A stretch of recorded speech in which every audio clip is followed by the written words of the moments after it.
When I say fae, what do you think? Tinkerbell? Little pixies with iridescent wings? Plump fairy godmothers, doling out wishes. Something, perhaps, like this. Maybe Shakespeare's Midsummer Night's Dream is what pops into your mind. Traditional fairy lore, with the winter court and the summer court, Titania, Oberon, Mab. Something that looks more like this. There are some long-held beliefs on what fairy stories look like. Magical and mysterious, the fae are making a comeback in a huge way in some fast-paced novels aimed at teens.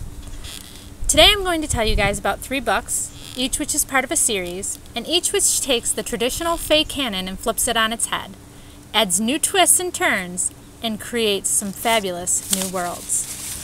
The first book I'm going to talk about is Wondrous Strange by Leslie Livingston. Do you believe in fairies? No? Neither does Kelly Winslow, unless it's the kind that exists on the stage, spouting out the words of the great bard, William Shakespeare. As an understudy in an off-Broadway production of Midsummer Night's Dream, Kelly's biggest worry is remembering her lines, just in case she has to go on. This is until her life takes a turn and she discovers that she's royalty of the fae persuasion, and not just in any play. Set in New York City, Kelly soon finds that her real life is just as complicated as the ones she longs to play on stage, and that Central Park is a hotbed of fairy activity.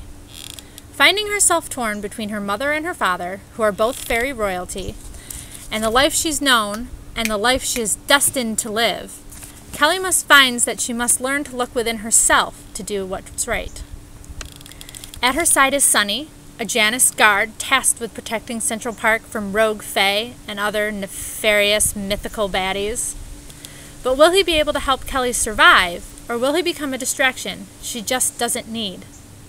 This book really does have it all. Humor and action, magic and war, and of course, a little romance. And it all works together. Wondrous Strange was published in 2009, and you can keep up with Kelly's adventures in books 2 and 3 of the series, Darklight and Tempestuous.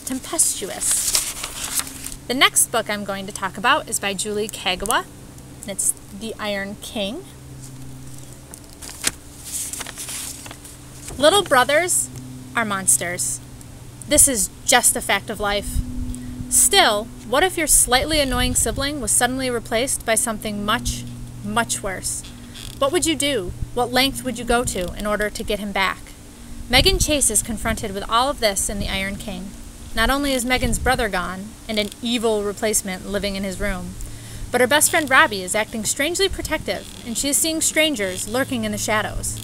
Little does Megan know that she is the daughter of a fairy king, and that she is about to be dragged into the middle of an epic fae war that will take her places she never could have imagined, and put her face to face with people she never could have believed existed. Toss a mysterious prince from the other side of the tracks named Ash, and Megan finds herself in a very sticky position. Then, on top of that, add into it that there is a new danger facing all fairies that only Megan can confront, and you have a story that creates a whole new fairy world while still remaining true to the fairy tales of the past. Now, sometimes in fairy tales we get a lot of magic and romance, but miss out on how violent the fae can be. Here, the tension between the summer and winter courts is ratcheted up, with Meg and Ash stuck in the middle. It could all go too far at any moment. With the Iron Fae lurking at the edges, waiting to take advantage, it's a thrilling mix of action and restraint. The Iron King is the first book in Kagawa's Iron Fae series. To find out what happens to Megan and the rest of the Fae after the Iron King, you can pick up Book 2, The Iron Daughter, and Book 3, The Iron Queen. And coming out soon is the final book in the series, The Iron Knight. In addition to those books, Kagawa has provided side stories that add alternative perspectives and additional stories. These include Winter's Passage, which is sometimes labeled Book 1.5 to indicate where it goes in the series timeline, and Summer's Crossing, Book 3.5. And both of those are available on Kagawa's website. Lastly, I'm going to talk about Wings by April Lynn Pike. Who has ever had a pimple that seriously just would not go away? You try everything you can, but eventually you give up and you wait it out. Now what if you had one on your back and instead of disappearing, it kept growing and growing, and then, as if life couldn't get any worse, it bloomed into a very large, very colorful flower. This is exactly what Laurel has to deal with in April Lynn Pike's Wings. Laurel thinks she's just an average teenager, and she suddenly finds her whole life has been a bit of a secret, and that she is really something much, much more. Along with friend David, Laurel embarks on an adventure to not only try and figure out who and what she is, but to try and save her family home. When Tamani, a fairy guard, enters the picture, everything becomes just a little bit more complicated. Wings has something for everyone: romance and a bit of a love triangle, danger and adventure, and a new spin on what being Fae looks like. This book ensures that you will look on every fairy tale in a new light. Wings was published in 2009, and Laurel's story is continued in Spells and Illusions. One thing I personally love about fairy stories is that there's a relatively standard canon that is followed. It's always Titania and Oberon, Puck is always the joker of the group, and Mab is pretty much always the bad guy.